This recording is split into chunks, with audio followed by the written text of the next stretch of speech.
Today, we look for lessons to be considered in Pennsylvania Amish country, where they're bucking outside trends and often managing to achieve incredible success off no more than an 8th grade education. A world closed off from the rest of society without any modern conveniences like electricity, running water, or even indoor plumbing. Ever heard about the rule that Amish women can't wear buttons? In a world very different from ours, Amish women live by rules that might seem strange to us. They can't cut their hair, a rule that ties them to tradition. Their dresses must be plain, avoiding any hint of vanity. They don't use electricity, making their nights filled with shadows and much more. Join us as we explore the 20 weirdest rules that Amish have to follow. Chapter 1. The Threat of the Ban. In the heart of the Amish community, where everyone knows each other and traditions are deeply valued, there's a rule that can lead to someone being completely left out. This rule, called Meidung in their language, Pennsylvania Dutch, is when the community decides to stop talking to, eating with, or even praying with someone who doesn't follow their strict lifestyle guidelines. These guidelines, known as the Ordnung, aren't written down but are known by all and cover everything from how to dress to how to behave. When someone in the Amish community decides not to go to church, doesn't follow the community's rules, or decides to marry someone not from the Amish faith, they can be banned. This banning is serious business. It means the person is no longer part of the Amish church and loses all connection with friends and family within the community. Even close family members, like parents, brothers, and sisters, have to stop talking to them.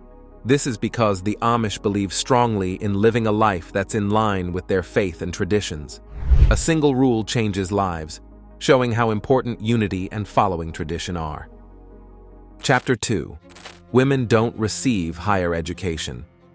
In the world of the Amish, a group known for their simple living and resistance to modern conveniences, the way they teach their kids is quite different from what most people are used to. Amish children go to small, one-room schools where they learn basic subjects like reading, math, and writing. This education usually ends after 8th grade, which is much earlier than in the wider society where going to high school and college is common. After 8th grade, the paths for boys and girls split. Boys might get the chance to learn a trade or pick up skills that will help them in Amish society, like carpentry or farming. This kind of learning is hands-on and prepares them to support their future families and contribute to the community's needs. Girls, on the other hand, don't usually go for this type of training. After they finish their basic education, they learn how to manage a household, cook, sew, and other skills that support their roles as homemakers and caregivers within the community.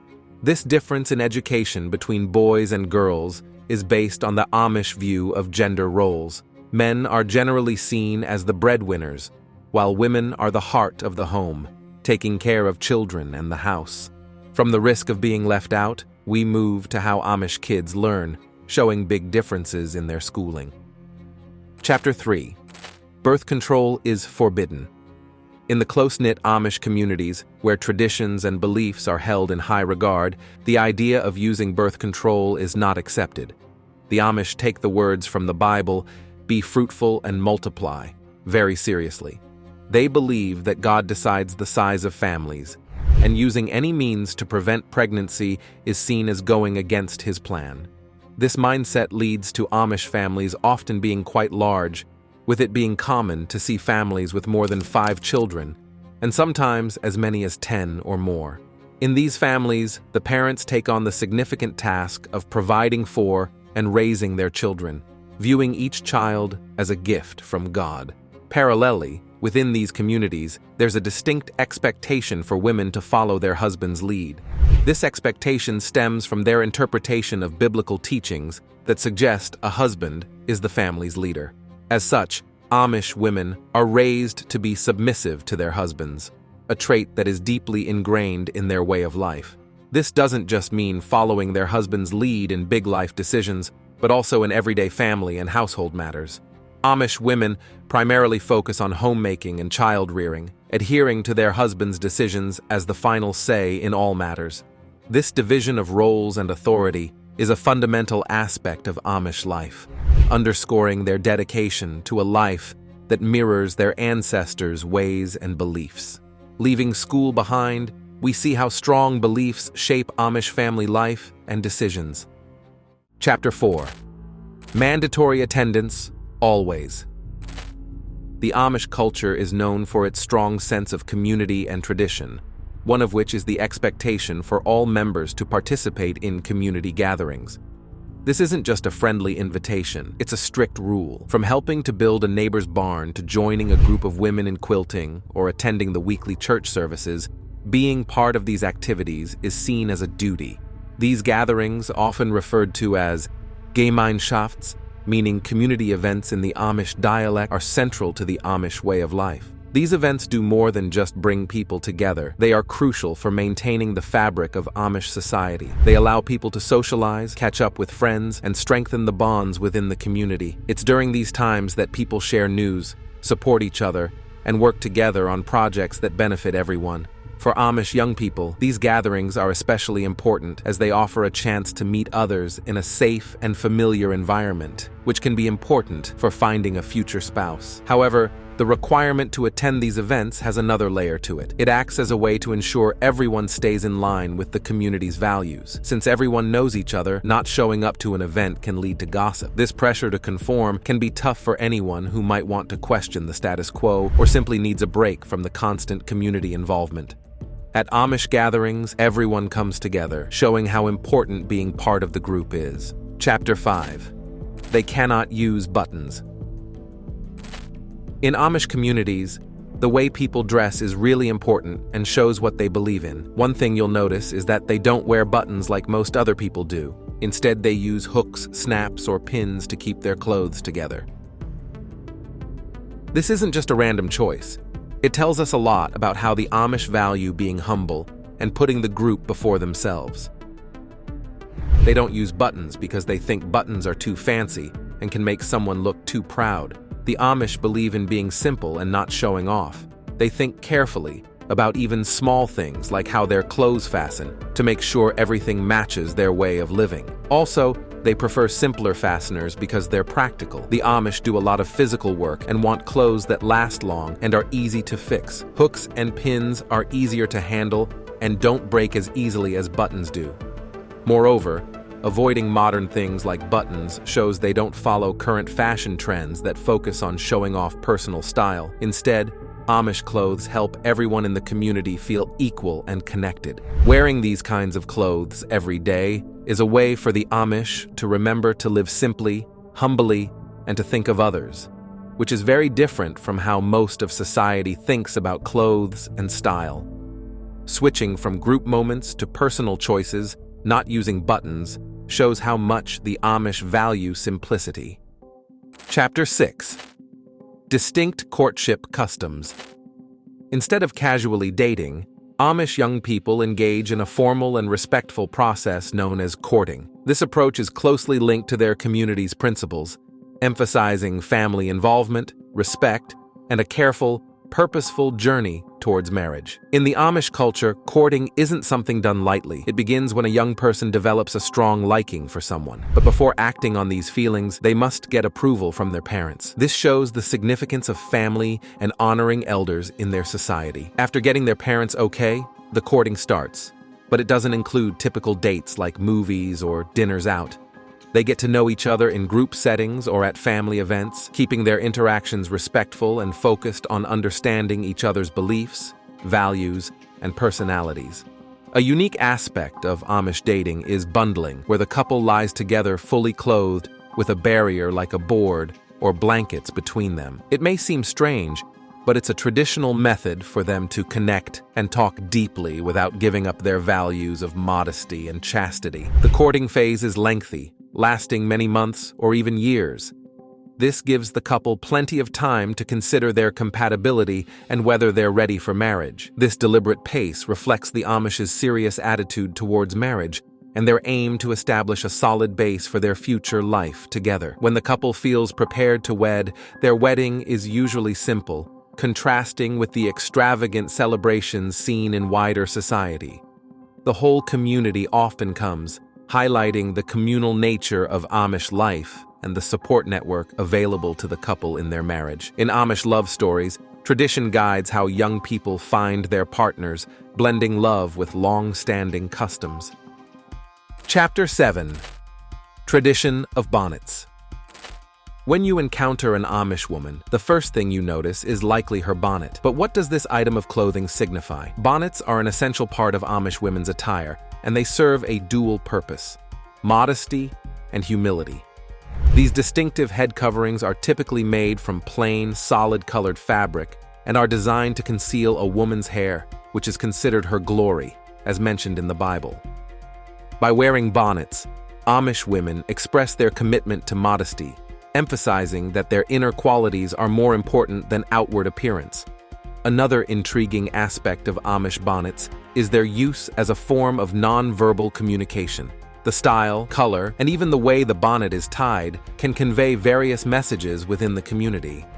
For example, a woman may signal her marital status or her level of religiosity through the way she wears her bonnet. These distinctions may not be immediately apparent to outsiders, but are closely observed within the Amish community. Interestingly, bonnets also play a practical role in Amish life.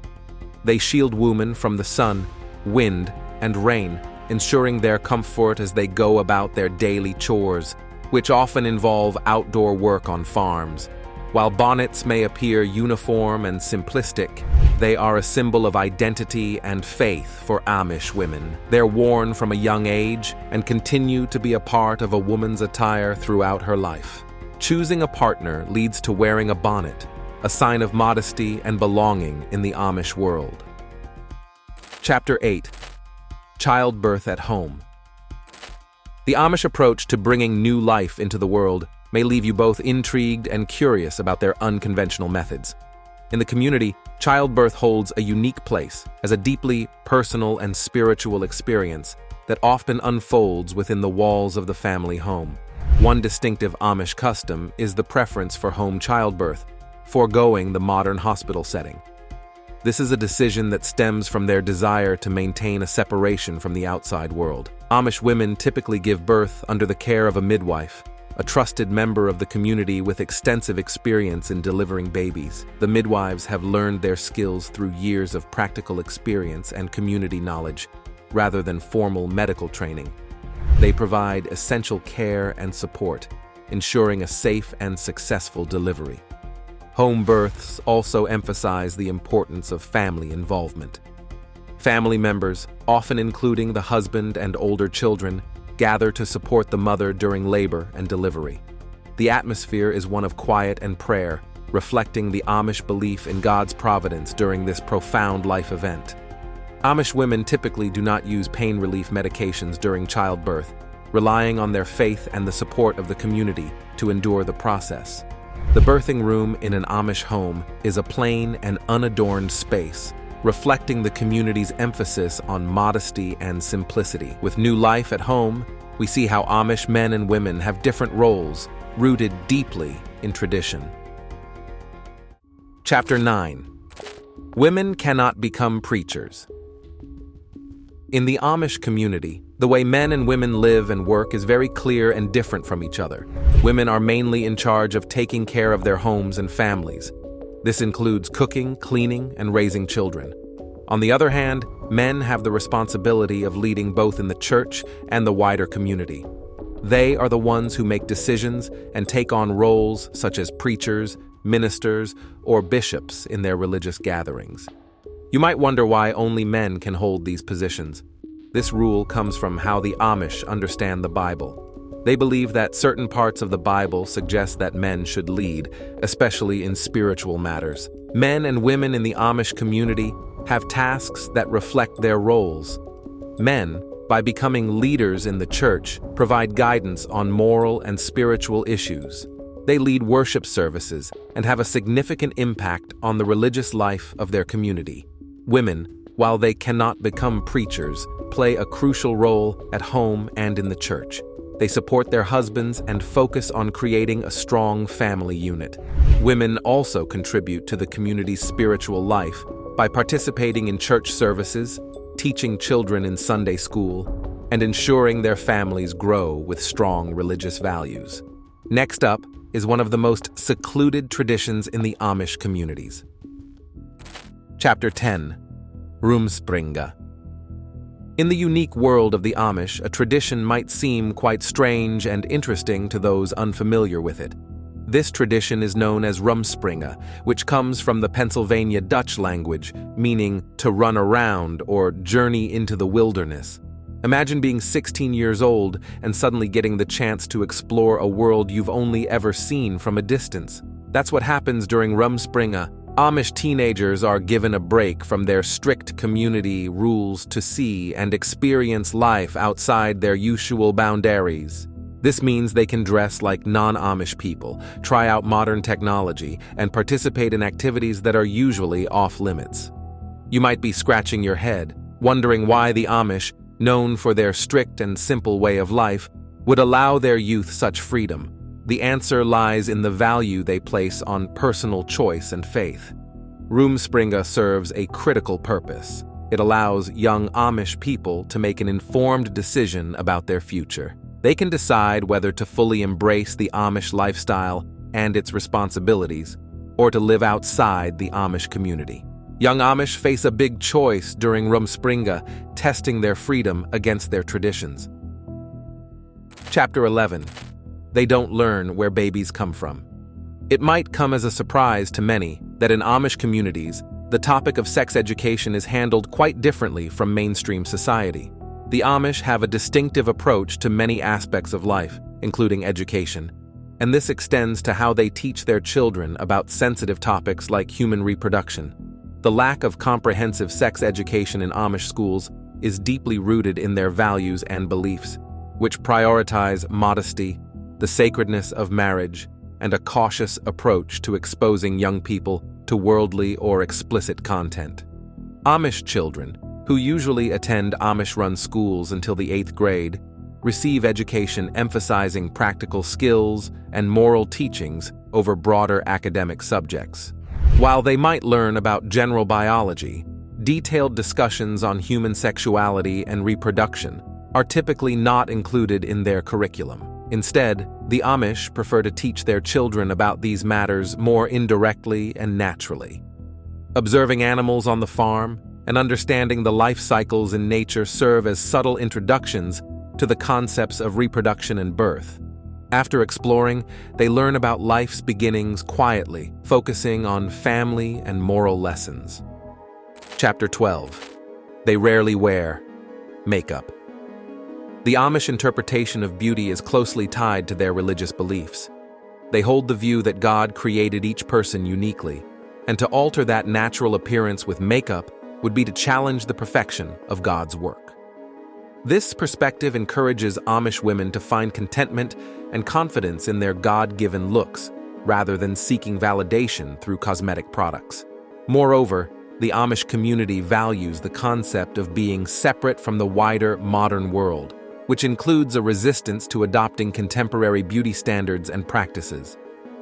Amish women's avoidance of makeup is just one aspect of their broader commitment to a lifestyle of simplicity and nonconformity.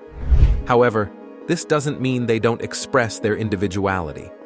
Within the guidelines of their community, women might wear different styles of clothing or hairstyles, which can signify their family background or the specific Amish group they belong to. Each sect has its own rules regarding dress and grooming, allowing for a degree of personal expression within the bounds of modesty and tradition. Childhood toys without faces teach kids about imagination and the value of being humble. Chapter 13. Amish toys don't have faces. Community. The toys that children play with are quite special. They are usually made by hand, by someone in their family, or by nearby crafters. These toys are known for being plain yet appealing, often made from wood or fabric without the use of bright colors or electronic parts. What makes these toys particularly unique is that they don't have faces. Unlike most toys that have eyes, noses, or mouths, Amish toys are left blank in this regard. This might initially seem odd, but there's a deep reason behind it.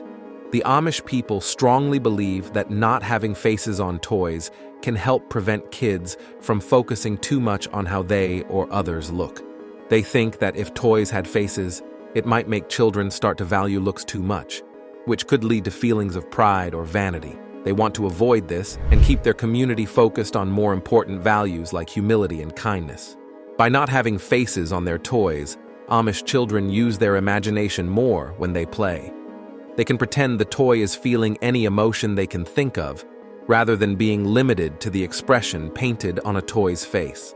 This kind of play encourages kids to be creative and express themselves uniquely.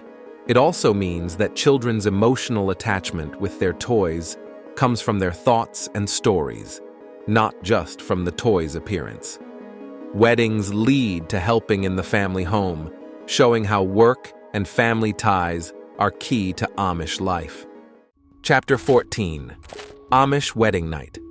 Weddings are quite different from what most people are used to. After saying "I do," the bride and groom don't jet off on a honeymoon or move into a place of their own right away. Instead, they usually stay with the bride's parents or another family member for several nights or even weeks. This time isn't just about celebrating, it's also about working. The couple helps out around the house, doing things like cleaning, cooking, and any other chores that need to be done. This isn't just busy work. It's a way for the couple to show they're ready to work together and handle the responsibilities that come with being part of a family.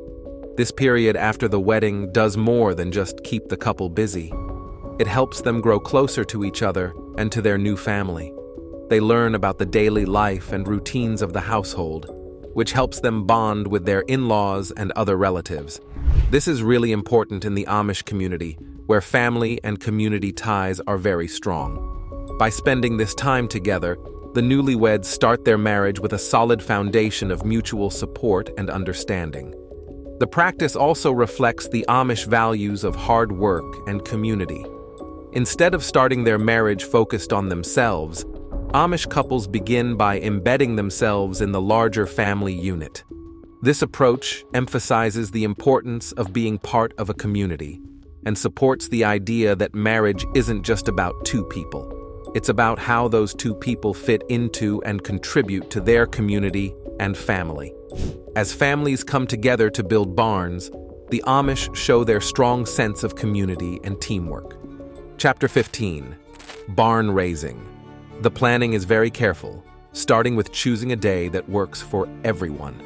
As the sun starts to come up, the place chosen for the barn gets busy with neighbors, friends, and family, all ready to help out. This tradition is more than just building. It shows the Amish way of helping each other and working together.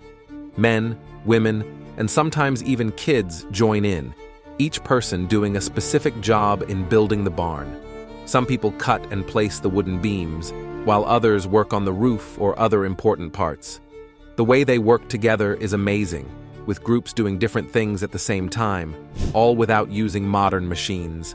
Instead of electric tools, they use hand tools, their own strength, and their strong sense of being a community to finish the work. What's also interesting is the friendly competition between communities, each trying to finish their barn faster than the others. But this competition is friendly and helps everyone work better and more efficiently. The Amish choose not to use modern machines, showing their choice for a simpler life and depending on each other instead of technology. After a big community project, avoiding modern gadgets shows how the Amish cherish a simple, focused life. Chapter 16. No technology. Amish homes reflect this philosophy through their lack of electrical wiring. Instead of flipping a switch for light, they light gas lamps. Cooking doesn't involve electric stoves, but instead wood-burning ones. And instead of refrigerators, many use ice boxes or alternative cooling methods. This deliberate avoidance of modern conveniences encourages a lifestyle of self-reliance and a stronger bond with nature. It's about making do with what you have and finding solutions that don't rely on the latest tech. Despite their general avoidance of technology, the Amish are pragmatic. They do make exceptions, especially when technology serves a crucial purpose. For instance, in their businesses or when someone's health is at stake, they might use electricity or phones. However, These are controlled and considered uses, always weighing the benefits against the potential impact on their community and way of life. This distinctive stance on technology truly sets the Amish apart in an era dominated by screens and digital communication.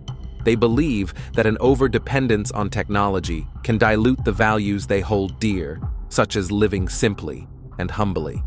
Moreover, there's a concern that technology could cause divisions within their communities, pulling people away from communal activities and spiritual engagement.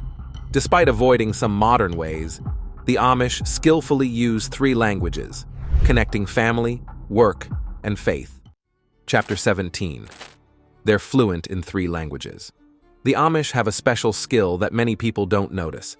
They can speak 3 different languages.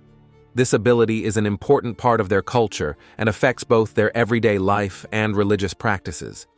It's interesting to see how good the Amish are at using multiple languages and how this shapes their life, showing us more about their culture. First, the main language in Amish communities is Pennsylvania Dutch. Despite its name, it's a type of German, not Dutch. This language is passed down through generations and is used a lot in their daily life. The Amish use it when they're working, talking with family, or trading at markets. They also speak English, which helps them connect with people outside their community. English is needed for doing business, getting medical help, or talking to people who are not Amish. Being able to speak both English and Pennsylvania Dutch lets the Amish keep their special lifestyle while also dealing with the wider world. The third language they use is High German, especially for religious activities. High German is the language of their holy books and is used in church. This language helps them stay close to their religious traditions. Choosing to be baptized as adults, Amish people make a thoughtful commitment to their faith and community. Chapter 18. They get baptized as adults. Joining the Amish church is a big decision and is taken very seriously. The Amish don't baptize infants like some other Christian groups. They believe in letting individuals choose their faith consciously and sincerely. This decision is typically made from ages 16 to 25, a time that represents the transition from youth to adulthood in Amish society. Before getting baptized, there's a special period called instruction. During this time, experienced church members, such as pastors or mentors, teach the young people about the Amish faith and what being part of their community means. This teaching phase is crucial because it ensures that those choosing to be baptized fully understand their commitment. The instruction covers the church's beliefs, values, and what it expects from its members. This period of learning and thinking about their faith and role in the community can take several months. The baptism ceremony is deeply meaningful and usually takes place outdoors, in a natural body of water like a stream. The person being baptized is completely dipped in water, which symbolizes the cleansing of past errors and the start of a new life devoted to the Amish faith and its community values. It's a serious and emotional event, showing the individual's dedication to their beliefs and their wish to live by Amish principles. Ending our exploration, we face tough truths about silence and harm within the community, calling for awareness and change. Chapter 19. The Dark Side of Amish Communities. For the Amish community, deciding to join their church is a big deal and something they take very seriously. They don't baptize young children as some other Christian groups might. Instead, the Amish believe that everyone should pick their faith on their own when they're mature enough to grasp its significance. This choice typically comes when they're between 16 and 25 years old, which is when they're stepping into adulthood. This period is crucial because it's when they think carefully about their beliefs and decide if they want to commit to their community's way of life for the rest of their lives. It's a time for deep reflection and understanding the responsibilities that come with being a member of the Amish church. As the Amish join the community, there is one more step to comply with. Chapter 20. Learning and getting baptized. Before someone can join the church, they have to go through a time called instruction. This is when older people in the church, like pastors, teach them about the Amish faith and what it means to be a part of their group. This teaching time is very important to make sure they really know what they're choosing. They learn about the church's beliefs, how they should live, and what the church expects from them. This period of learning can last several months, giving them time to really think about their faith and how they fit into the community. The baptism ceremony is a special moment, often done outside in a stream. The person getting baptized is fully put into the water. What's the strangest religion you've heard of? Let us know. Don't forget to hit like and subscribe for more.